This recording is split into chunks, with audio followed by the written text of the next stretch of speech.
welcome to another pick and mix, and this week it's mixing it up, which means we look at a producer and then I pick my favourite top 5 albums from that producer. So today we're going to look at Brian Eno. Now his full name is Brian Peter George St John Le Baptiste Le Salle Eno, but we know him as Brian Eno. Born in 1948.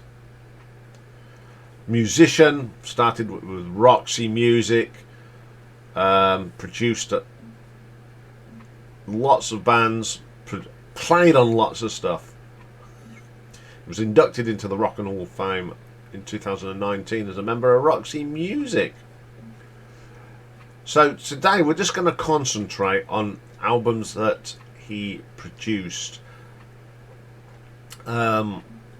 And he played on some of these. I'm not going that he played on so much as well, but we're just going to concentrate on his contributions as a record producer. So it all began for him as a record producer in 1975. Previous, he'd been played on other people's and been engineering and been involved. He's always been involved in that sort of side of things. So in 1975, he produced an album for Robert Calvert, of course, as part of Hawkwind and the Lucky Leaf and Long Ships. It's not a bad album. It's what, you know, it's got that space rock feel to it. 2 tracks on here that I really do like: a track called Magic Potion and Chant of the Skaterlings. They're pretty good. Staying with 1975, he goes and works with David Toop.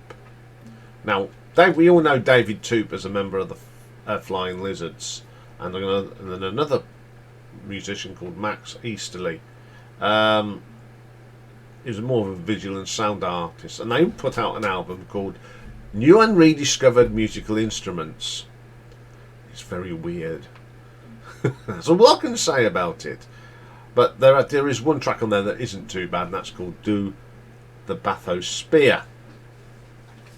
1976, the drought year.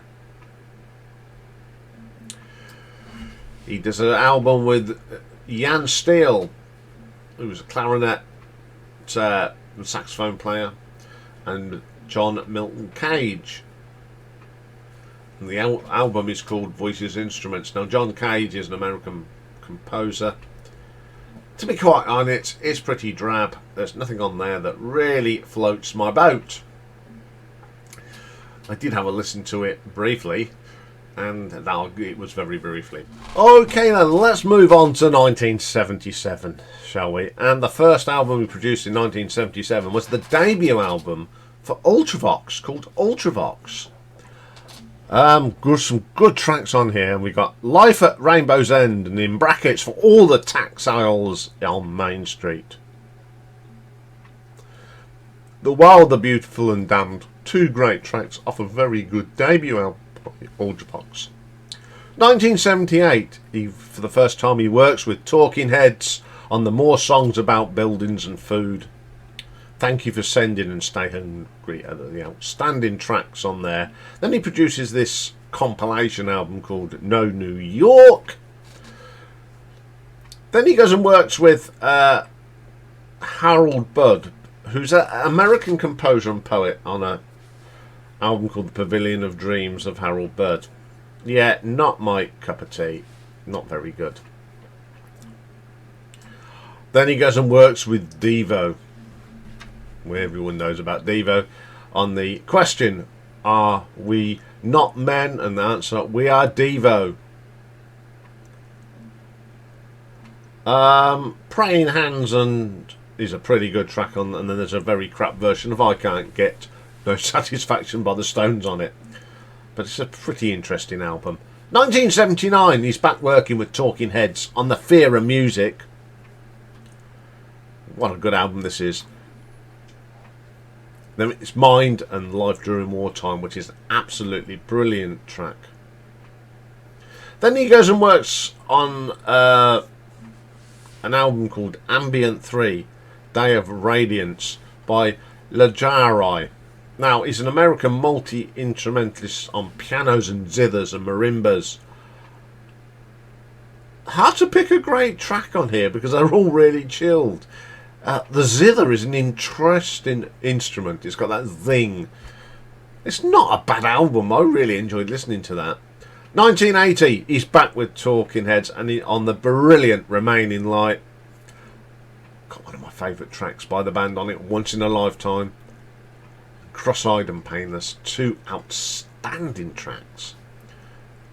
The year 1981, he works with a band called Edif Canfano. Now they're from Guyana, and they're called and the album's called The Pace Setters. There's a great track on there called Naka Bon Gabenda. If you like Fela Kuti, you're gonna like that. 1982. He works on the soundtrack and produces the soundtrack for June, done by Toto. The less we say about that, the better. Then there is one good track on there, and it's The Box. Sounds very much like Child's Anthem in places. That's anything worth listening to. Also, he works with John Hassell. Now, an American composer and trumpet player, and the album Power Spot. It's okay. Passenger DE's okay as well. 1987, teams up with U2 to work on the Joshua Tree. To so many great tracks on this album, isn't there? Bite the Bullet, The Sky, Where the Streets Have No Name are just two good tracks. 1988, he's back working with John Hassell and Flash of the Spirit. It's alright, not my cup of tea. 1989, he works with John Cale. Words for the Dying. You'll find out what I think about that in January. Yeah. Then he works with a sort of a Russian-y type band called Zuki Moo, and it's translated as Sounds of Moo. Interesting album, but nothing on there that really grabs me. 1989, he's back working with U2 on Achtung Baby. We have got, of course, One and The Flyer, two great tracks off that album. Then he works with a guy called Jeffrey Oramaya. Now, he's a Ugandan musician. His father was a politician who was in a cabinet minister in the government of Idi Amin, the left. More than we know what went on there. And he released an album called Exile, which has got a great track on it called Land of Ankam Mambu. Absolutely wonderful African sounds. Pretty good little track that is. 1993, he works with James for the first time there. They're a great little rock band from Manchester on the album Laid. One of Three and PS are pretty good tracks. Then he's back working with U2 on Zooropa. Stay Away, Far Away, So Close, and The First Time are all right. 1994, works with Laurie Anderson. Remember her of Oh Superman? Yeah, her red, white, bright red. Nothing on there that I even want to talk about. Then he's going back working with James again on Wah Wah, Pressures, and Jam on Jam J. Brilliant. 1999, he's working with James again on Millionaires. Just Like Fred Astaire is a brilliant track. And Sunrise. So the start of the new millennium is back with U2 on there. All That You Can't Believe Behind. Beautiful Days on there and Stuck in the Moment. Then he works with the late Sinead O'Connor on her Faith and Courage album, which is an excellent album. Jealous and The Lambs, Book of Life. Absolutely great. Then he goes and works with a Bosnian band, who are a rock band from Sarajevo, and they are called Sikta. And the album's called Now, Always and Never. Devil's Drive is great. And JMT. 2001, Back with James. And Pleased to Meet You. English Beefcake. Brilliant. 2008. I never thought I'd mention this band on this channel, but I've got to. He works with Coldplay on Viva La Vida, Death to All His Friends. Yeah, you know what I think of Coldplay. Then he goes and works with Grace Jones. Yeah, on Hurricane. Again, something that I don't want to talk about. It's awful. Back to Coldplay in 2009 for Prospects March. Also, No Line on the Horizon for U2. Get on Your Boots and Stand Up Comedy are really good tracks. 2011. Works on an album called From Africa with Fury. Rise. Suwen Kuti, the youngest son of Fela Kuti, and it's his former band Egypt 80. Brilliant album. Mr. Thief and The Good Leaf. Fantastic. It's a great album. 2017. Works with an alternative Portuguese rock band called Alta and The Gift. Virtual and You Will Be Queen are great albums. Tracks. Really strong. Okay. There's his sort of thing. So now I have to choose my favourite 5 albums from that list. This was tough. It was. It's probably the toughest one I've had to do in these producers. But I came up with this. So number 5 is the 8th album by James. And it's Millionaires. The band at the time were Tim Booth on lead vocals, Jim Glennin on bass, Adrian Oxell on guitar and cello, Michael Klaus guitars, Saul Davis guitar, Mark Hunter on the keyboards, David Bantam Power on the drums. We had tracks like Crash that Brian Eno co-wrote. Love the vocals on this, there's a little bit of guitar. Then we have the wonderful Just Like Fred Astaire. Love this track. Remember watching this on Top of the Pops.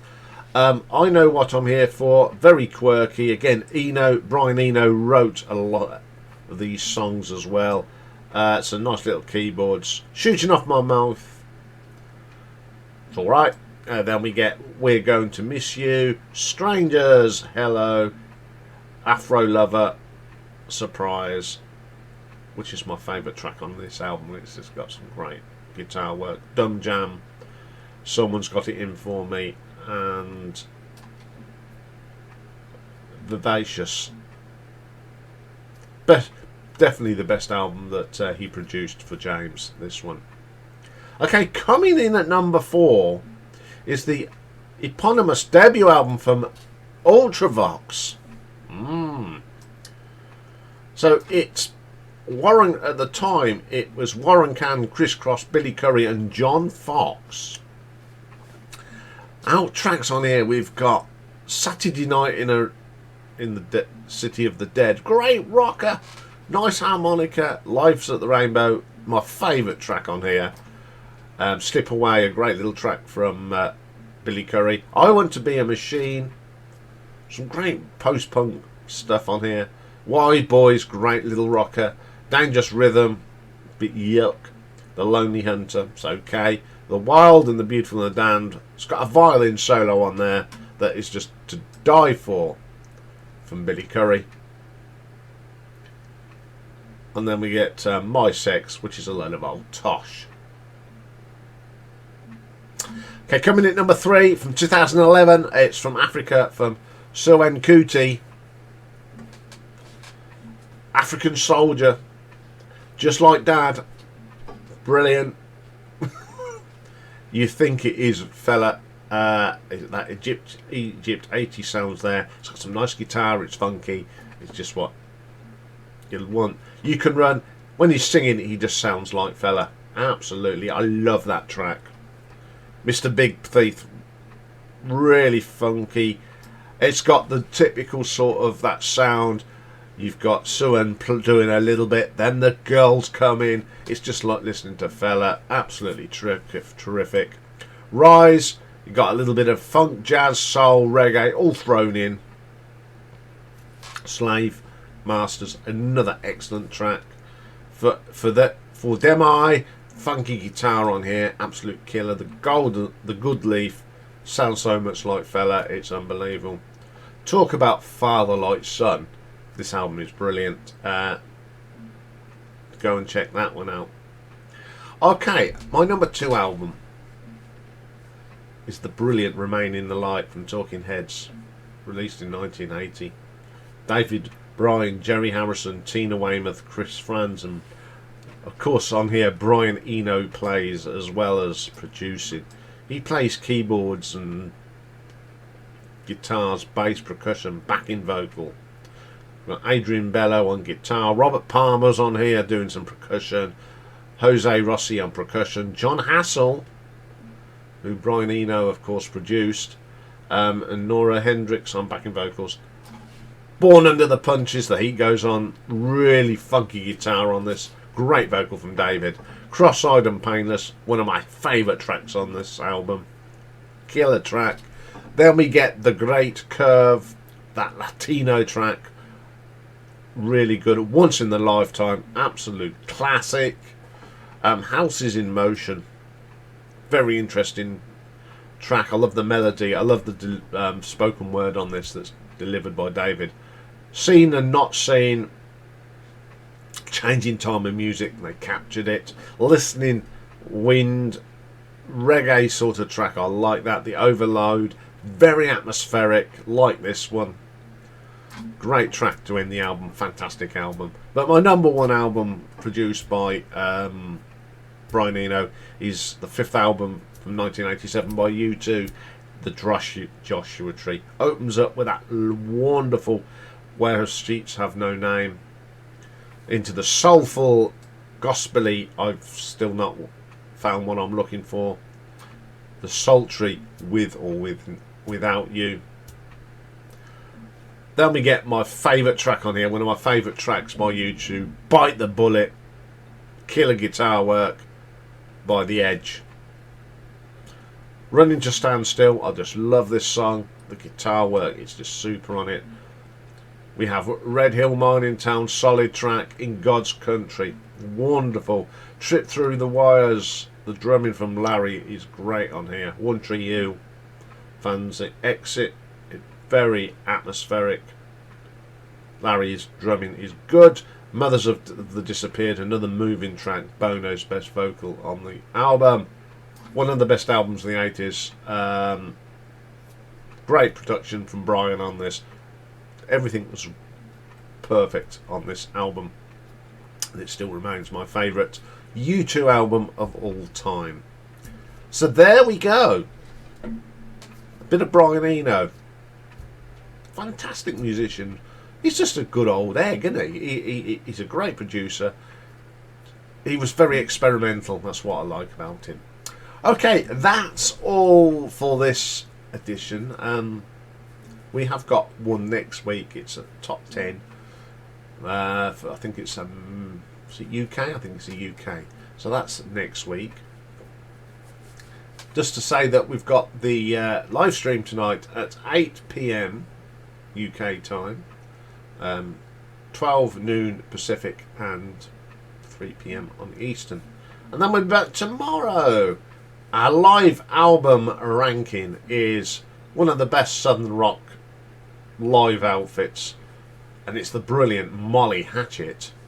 And we haven't got a new album tomorrow. We have got a one-off album review that was actually asked a few weeks ago, and I'd already got it planned. So we're going to look at the one only album from Jeff Buckley and the great album Grace. So that's all for tomorrow. Hope to see you all on the live stream tonight. If not, I will see you tomorrow. And take care, everybody. Bye for now.